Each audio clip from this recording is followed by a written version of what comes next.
In 1967, there was a convergence of movements, or at least that's how it seemed to me. As for me, at the beginning of the calendar year, I was 22. I was in the second semester of my first year of the master's degree program at Indiana University. I had written 2 papers in spring of 1967. One was called The Newest Breed, which was about student revolts, and the second was about student participation in policymaking. At that time, Indiana University had just elected its first student body president that was considered a radical and was to take over in the coming fall. His platform was no university control over student life. Later in the spring, Martin Luther King spoke against the war. That was the beginning of Convergence of Movements. Then, even further in the spring, I experienced the Little 500. Now, this is the mother of all bicycle races. You have to see it to believe it, and it was told about in the movie Breaking Away. See it. As the spring continued, there was the 6-day war of Israel, which it almost doubled the amount of land that it occupied. I was aware of this, and it's because one of my fellow students was ready to go out to Israel to fight. Well, I thought if they're that interested in it, I better start paying attention to the Middle East, and I've tried ever since. In the summer of 1967, I was using my secretarial skills. I was working for business faculty at Indiana University Business School, and I was living off campus with a single mother who had a 7-year-old child. I was spending a lot of time with black students, and I was also spending time with 2 nuns who were on campus during the summer taking classes, and they were involved with all the different movements that were going on in the Catholic Church. Also in the summer of '67, there were race riots in both Detroit and Newark particularly.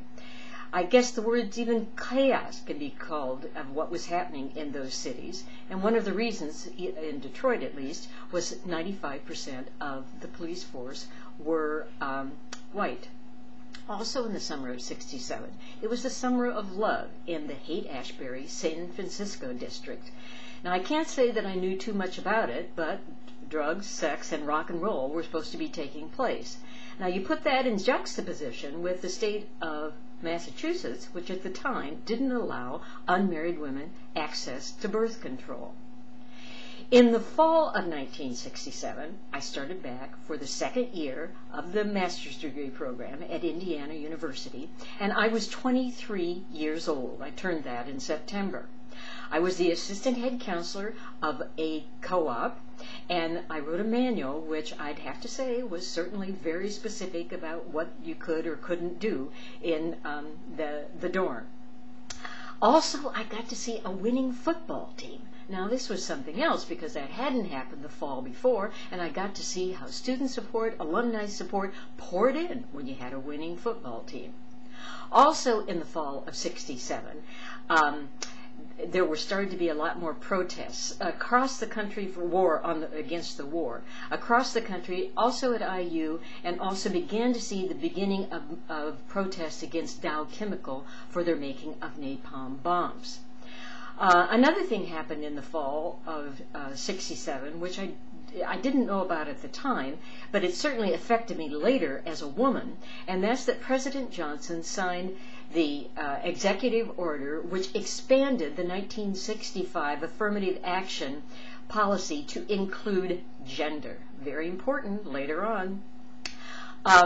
Also in 1967, the fall of, in November, Eugene McCarthy, the junior senator from Minnesota, announced his candidacy for the presidency. This was big news for those of us that were students and were following the peace movement and trying to get something different to happen.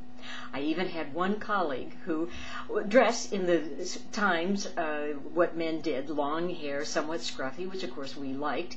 And he came to class one day and he had slacks and a suit jacket on and a tie, and he looked and haircut, and he was going clean for Gene, which means now he could campaign for him, and that's what we called it. The troop levels at the end of 1967 in Vietnam were about 500,000, and every male I knew wanted an educational deferment. But for those of us that were at Indiana University, what was important at the very end of 1967 is we were going to the Rose Bowl. So that's what it was all about at the end of 1967. Indiana, our Indiana, Indiana, we're all for you. We will fight for